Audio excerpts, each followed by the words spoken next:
Did Britain deliberately sacrifice soldiers to provoke American entry into WWII? One film suggested exactly that before being quickly censored. While Hollywood churned out flag-waving propaganda, British filmmakers were creating war movies so shocking that Churchill himself tried to ban them. These aren't just films, they're battlegrounds of national identity. Number 15. Went the Day Well, 1942. Released while bombs were still falling on London, this nightmare vision showed Nazis infiltrating an idyllic English village and massacring its residents. Think Downton Abbey suddenly interrupted by mass murder. Director Alberto Cavalcanti didn't just break taboos, he shattered them by showing sweet-faced British grannies stabbing German soldiers with knitting needles and blasting them with shotguns.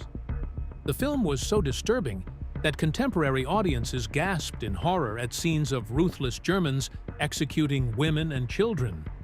Remember, this wasn't some 1980s exploitation flick. This was wartime propaganda that accidentally traumatized the very people it was supposed to inspire. Ministry of Information officials reportedly panicked after early screenings, concerned the film would terrify rather than motivate civilians. What makes this film truly revolutionary is how it anticipated home invasion horror decades before the genre existed. Film historian Robert Murphy called it the most subversive film made in Britain during WWII for showing the thin veneer of British politeness collapsing into savage violence when threatened. The church-going postmistress blowing herself up alongside Germans remains one of the most shocking suicide bombings ever depicted in 1940s cinema.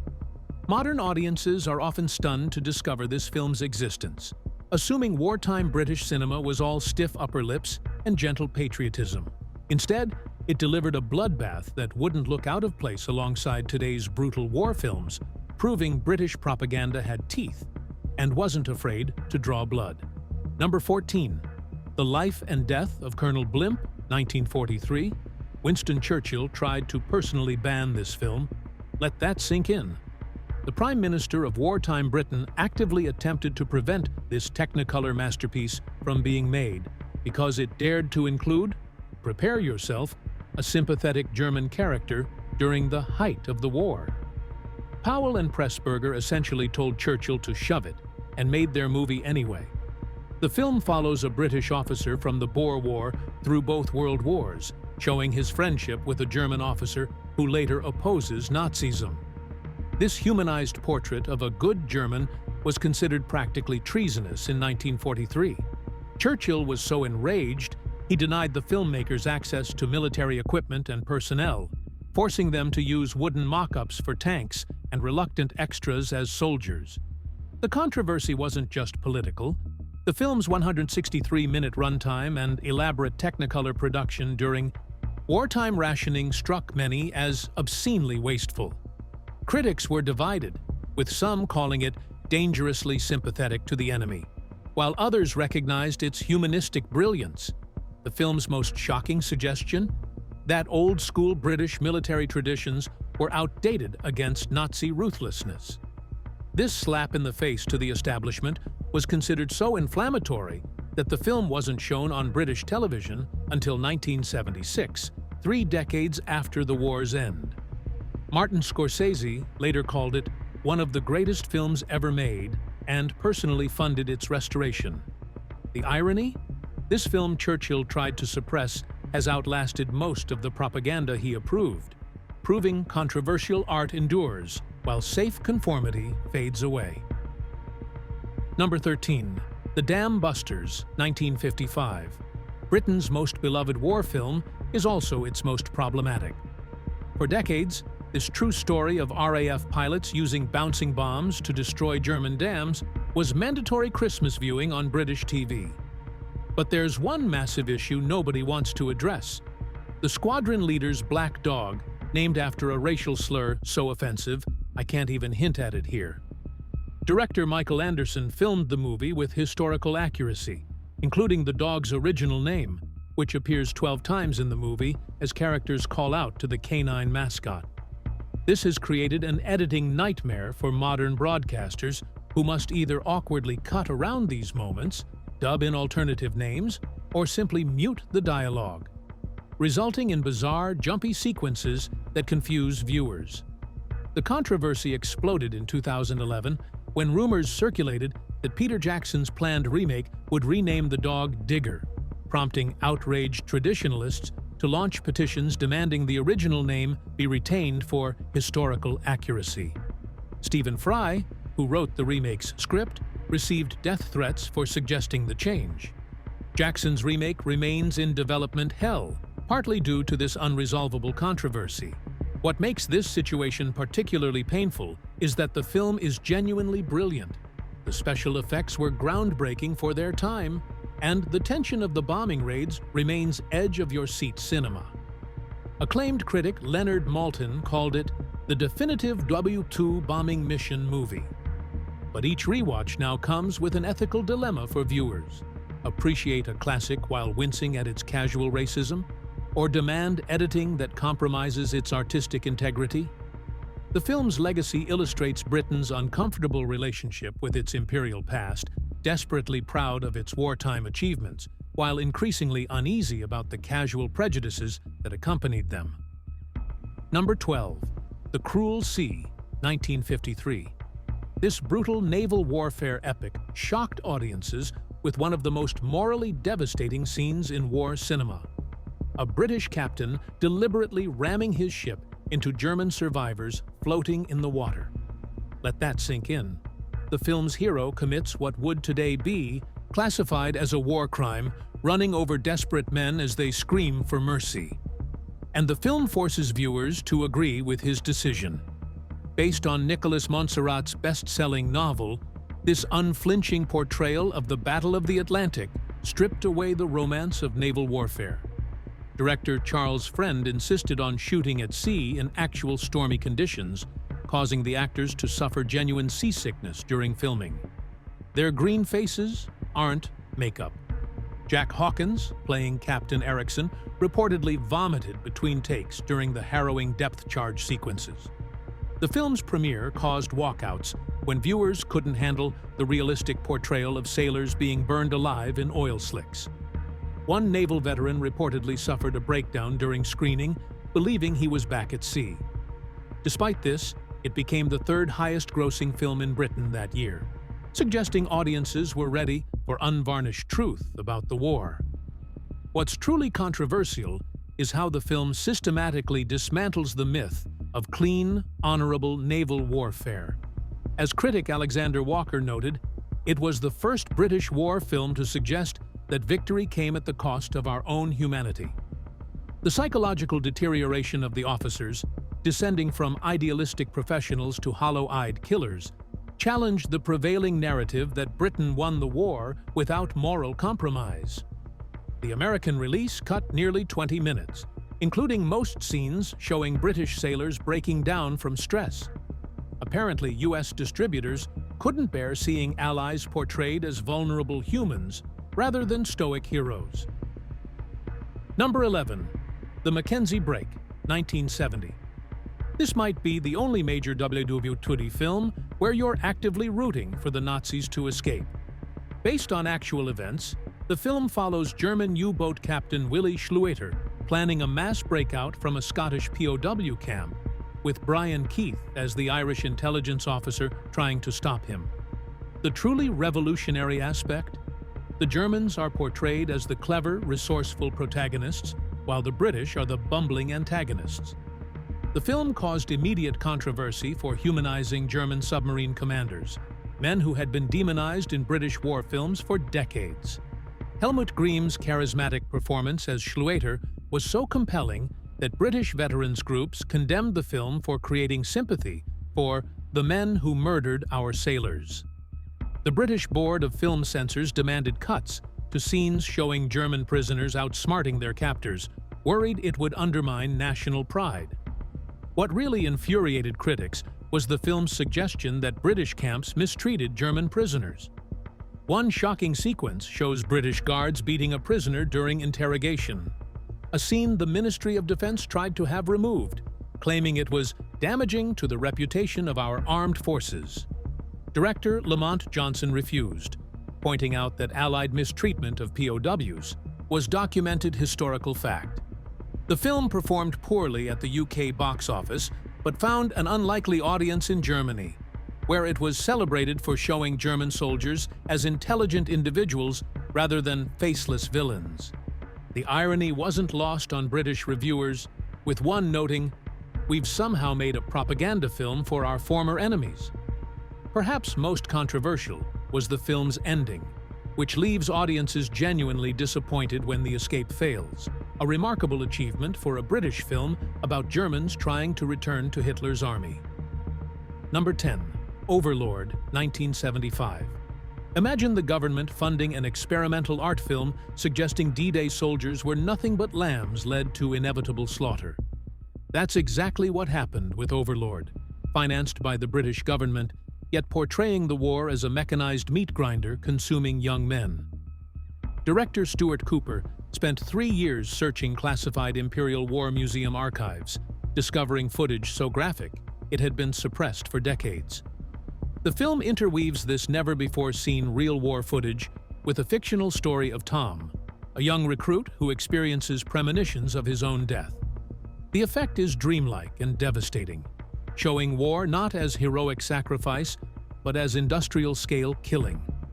Cooper's genius was seamlessly blending archival footage with new material, creating scenes where fictional characters appear to walk through actual war zones. When premiered at the Berlin Film Festival, it won the Silver Bear, but caused walkouts from British military attendees who called it unpatriotic defeatism.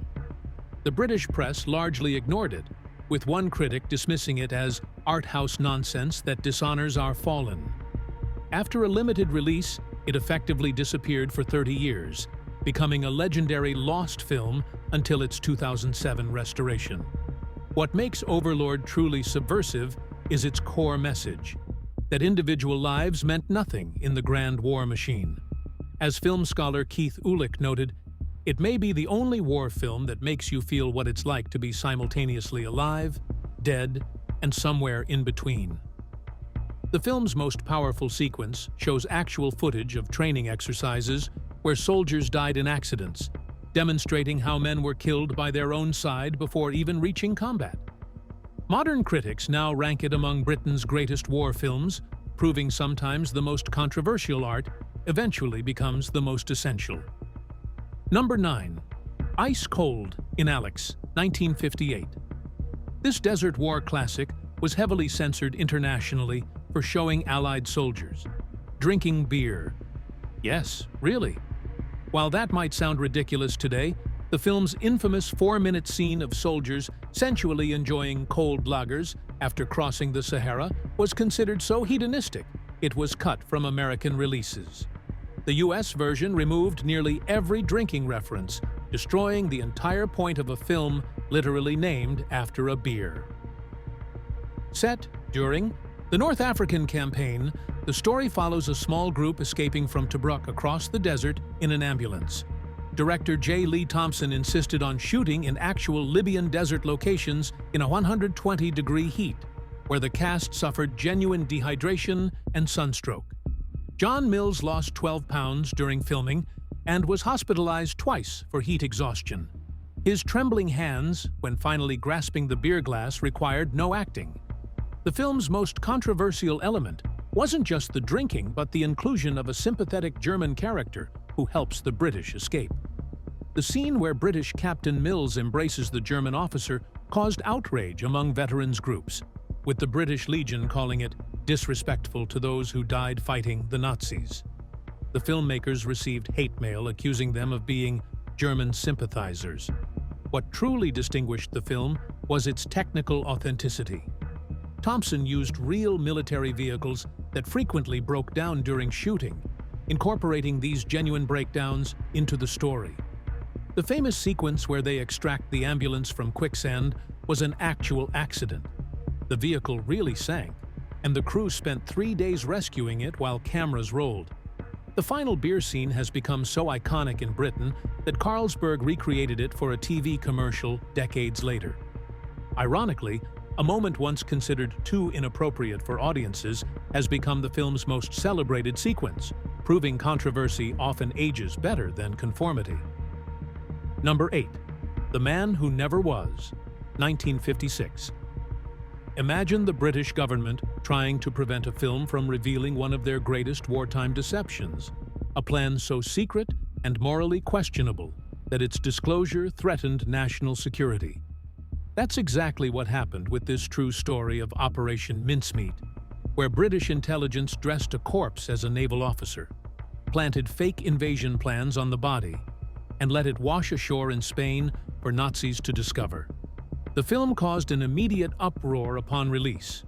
The British Admiralty attempted to block production, arguing it revealed classified techniques still in use. When that failed, they demanded script approval, which director Ronald Neame rejected. The government then tried a different approach, threatening the film's military advisor, Lieutenant Commander Ewan Montague, with prosecution under the Official Secrets Act. What makes this particularly explosive is the film's unflinching portrayal of how British intelligence acquired a dead body. This ghoulish detail horrified 1950s audiences. The scene where intelligence officers forge love letters to place in the dead man's pocket, inventing a fictional fiancé, struck many as desecrating the deceased's memory. Critics were divided, with some calling it a fascinating look at wartime espionage, while others condemned it as grave-robbing propaganda. The New York Times' Bosley Crowther wrote that the film celebrates deception in a way that makes one question if any tactic in war is too extreme. The controversy resurfaced in 1996 when the identity of the body was finally revealed as Glyndwr Michael, a homeless Welsh man who had ingested rat poison, raising uncomfortable questions about how the military exploited society's most vulnerable members. As historian Ben McIntyre later noted, the film glosses over the ethical questions that haunt us today. Can we use the dead as unwitting tools of war? Number 7. The Hill, 1965. Sean Connery, trading his James Bond tuxedo for a brutal military prison drama so controversial, it was initially banned on British military bases. Directed by Sidney Lumet, this scorching indictment of British military discipline shows Allied soldiers being tortured by their own officers in a North African detention camp. The hill of the title is an artificial sand mound prisoners are forced to climb repeatedly in blistering heat until they collapse or die. What made this film particularly explosive was its timing. Released when Britain was still processing allegations of prisoner abuse in colonial conflicts. The Ministry of Defense condemned the film as damaging to recruiting efforts and pressured theaters near military installations not to show it. Veterans groups organized protests outside cinemas, with former military police calling it treasonous fiction. Connery, fresh from Goldfinger fame, shocked audiences with his portrayal of a broken officer raging against military injustice. The studio feared the role would damage his commercial appeal, but Connery insisted on making it, later calling it the film I'm most proud of. Filming was equally controversial. Shot in scorching Spanish heat, actors were genuinely dehydrated and exhausted during the hill sequences, with several requiring medical treatment. The film's most disturbing scene shows a soldier dying from heat exhaustion, while sadistic Staff Sergeant Williams continues forcing him to climb. This sequence was based on actual incidents documented in British military archives, but denied by authorities. When pressed about these cases, the War Office dismissed them as isolated incidents not reflective of general practice. Critics recognized the film's brilliance, with Pauline Kael calling it the most realistic portrayal of military brutality since From Here to Eternity. The film received no Oscar nominations, however, allegedly because American Academy voters found its anti-authority message too uncomfortable during the escalating Vietnam conflict. Number 6. Oh, What a Lovely War, 1969. Richard Attenborough's debut film wasn't just controversial, it was a musical comedy about millions of men being slaughtered in the trenches of WWII. Yes, you read that correctly. Based on the stage production, this anti-war satire uses cheerful songs, bright colors, and carnival settings to highlight the obscene waste of the war to end all wars. Though technically about WWI, the film was widely understood as a scathing commentary on all British military endeavors, including WWII. The film infuriated military establishment figures by portraying British generals as champagne-sipping buffoons, safely directing battles from French chateaux while soldiers died in mud. Field Marshal Montgomery himself called it an insult to the brave men who fought and died. The sequence showing generals tracking casualty statistics like cricket scores caused particular outrage. The War Office claimed no such callousness existed in British command. What truly crossed lines for many was the film's suggestion that Britain prolonged the war to secure colonial territories. This undermined the entire moral foundation of Britain's war narrative. Conservative MP Gerald Nabarro demanded the film be banned from export, claiming it would damage Britain's international standing and historical legacy. The all-star cast, including John Gielgud, Laurence Olivier, Maggie Smith, and John Mills, gave the film establishment credibility despite its revolutionary message. This created the bizarre situation where renowned knights of the realm were portraying the British military leadership as incompetent murderers.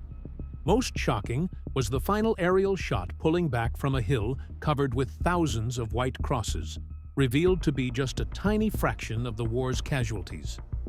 This sequence was so powerful that BBC censors cut it from television broadcasts until the 1990s, claiming it was too politically charged for general viewing. As critic Roger Ebert noted, the film uses beauty and music to make the ugliness of war even more obscene. Number 5. Hope and Glory, 1987. Director John Boorman created national outrage by portraying the London Blitz, Britain's darkest hour, as the greatest adventure a child could experience. Based on Boorman's own childhood memories, the film shows kids collecting shrapnel like trading cards, playing in bombed-out buildings, and cheering when their school is destroyed.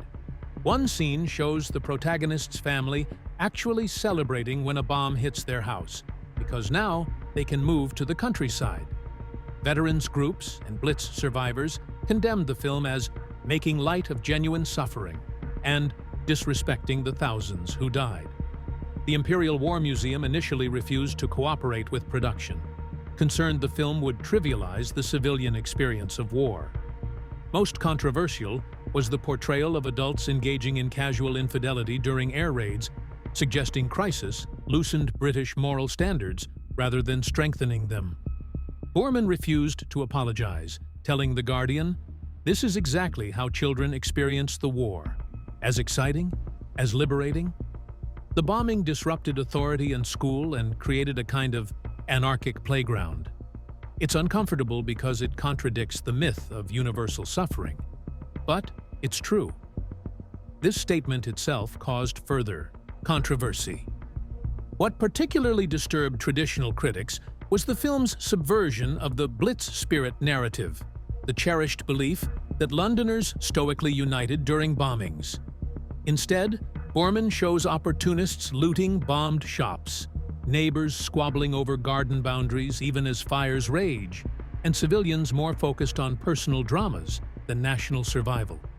Despite the backlash, the film received 5 Oscar nominations and widespread critical acclaim. American critics, unburdened by British cultural sensitivity, were particularly enthusiastic, with Vincent Canby calling it the most clear-eyed portrait of wartime Britain ever filmed. The film's legacy has only grown, suggesting that sometimes the most truthful war stories are the ones that abandon heroic narratives for messy, contradictory human experiences. Number 4. The Eagle Has Landed, 1976. John Sturges directed this thriller about Nazi paratroopers infiltrating an English village to assassinate Winston Churchill, and somehow made audiences root for the Germans to succeed. Based on Jack Higgins's bestseller, the film created immediate controversy by portraying German Colonel Steiner and his commandos as honorable, complex characters, while depicting some British characters as incompetent or cowardly. The film crossed multiple red lines for British audiences. First, it showed a German officer heroically saving a Jewish woman from drowning.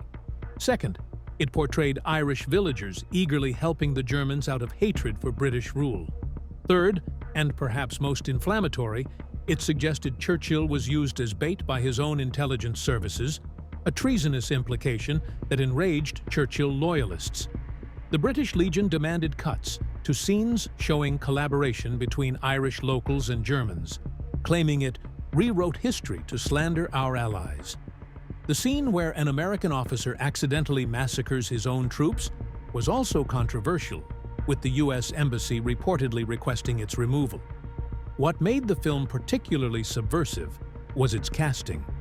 By putting beloved British stars Michael Caine and Donald Sutherland in German and IRA roles, it forced audiences to identify with characters traditionally portrayed as villains. Director Sturgis deliberately exploited this discomfort, saying he wanted viewers to confront their own preconceptions about who deserves sympathy in war stories. The film performed well at the box office despite, or perhaps because of, its controversies. It represented a turning point in British war cinema, one of the first major productions to suggest that courage and honor existed on both sides of the conflict. As film historian David Thompson noted, it dared to show that in war, the moral divisions are rarely as clear as propaganda suggests. Number 3. Dunkirk, 1958. 15 years after the rescue mission, director Leslie Norman created national outrage by portraying the miracle of Dunkirk as what it actually was, a catastrophic military defeat. While Churchill's "We shall fight on the beaches" speech had mythologized Dunkirk as a triumph of British spirit, this film dared to show panic, chaos, and military incompetence leading to the stranding of 400,000 Allied troops. The British War Office initially refused any cooperation with the production, denying access to locations, equipment, and veterans. They relented only after Norman agreed to certain script changes, though he later reinserted much of the controversial material. Veterans who served as consultants frequently clashed with the director over his unflinching portrayal of disorganized retreats and abandoned equipment. Most controversial was the film's suggestion that class divisions undermined the evacuation. Upper-class officers are shown abandoning their men to secure spots on rescue boats, while working-class soldiers display greater courage. This upending of the traditional British class narrative infuriated conservative critics, with one calling it socialist revisionism disguised as war history. The film also broke taboos by showing British soldiers looting abandoned French homes and fighting each other for evacuation spots, images that contradicted the prevailing narrative of orderly British queues at Dunkirk. John Mills's character, a cynical corporal who questions military leadership, was particularly controversial, with the War Office demanding his dialogue be softened. Despite attempts to suppress it, the film became the second highest-grossing British film of 1958, suggesting audiences were ready for more honest war narratives. As Norman later said, "I wasn't interested in the myth of Dunkirk. I wanted to show the desperation and fear these men actually experienced." Christopher Nolan's 2017 version, while technically superior, was significantly less politically challenging than this original, which dared to question whether evacuation should be celebrated as a victory at all. Number 2. Conspiracy of Hearts, 1960. This film about Catholic nuns smuggling Jewish children from Italian concentration camps seems wholesome enough, until you realize it was banned in multiple countries for its controversial religious and political content. Director Ralph Thomas created an international incident by suggesting Catholic clergy actively resisted fascism, when historical evidence showed the Vatican's response was far more complicated.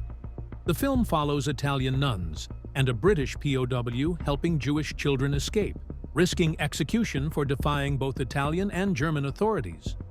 While based on true events, historians noted the film significantly exaggerated Catholic resistance while downplaying documented Vatican accommodation with fascist regimes. This whitewashing infuriated Jewish groups, with the World Jewish Congress calling it historical fabrication that distorts the Church's wartime record. The Italian government banned the film entirely, claiming it unfairly portrayed Italians as willing Nazi collaborators. Scenes showing Italian guards being bribed to look the other way during escapes particularly angered authorities, who called it a slander on our national character.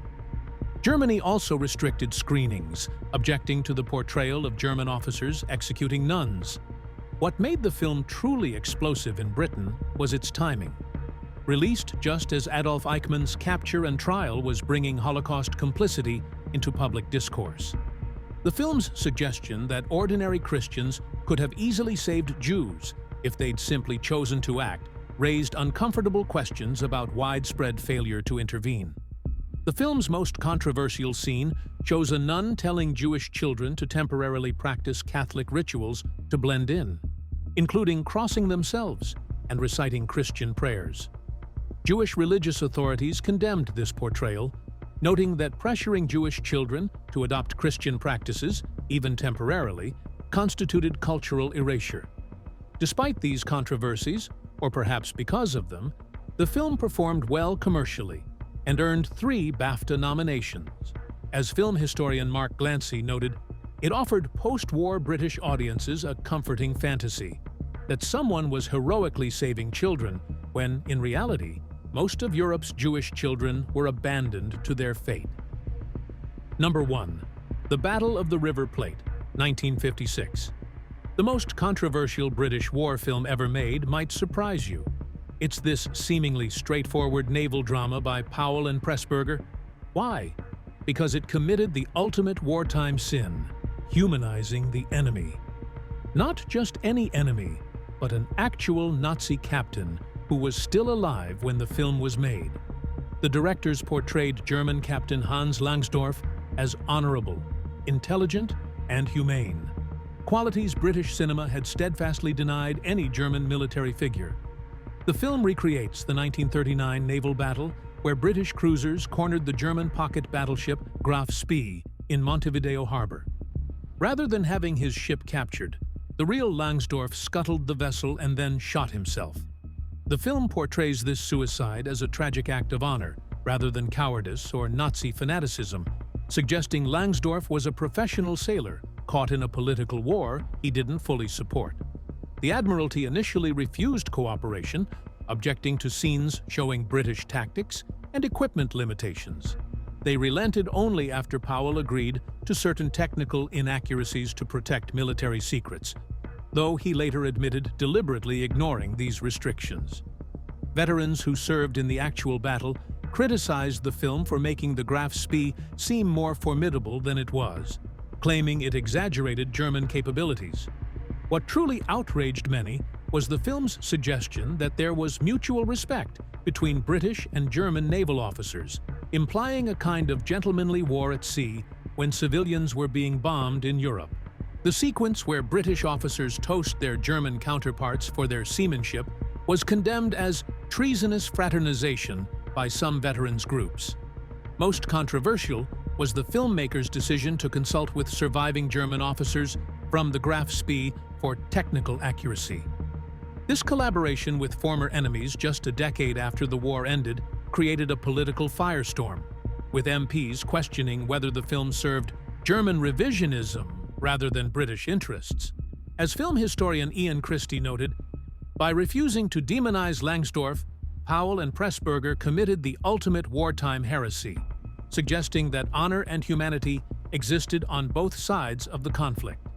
From portraying Nazis as humans to questioning Churchill's leadership, these films dared to challenge Britain's carefully constructed war mythology. But which film truly crossed the line? Was it right to humanize German officers? Or does that disrespect those who suffered under Nazi rule?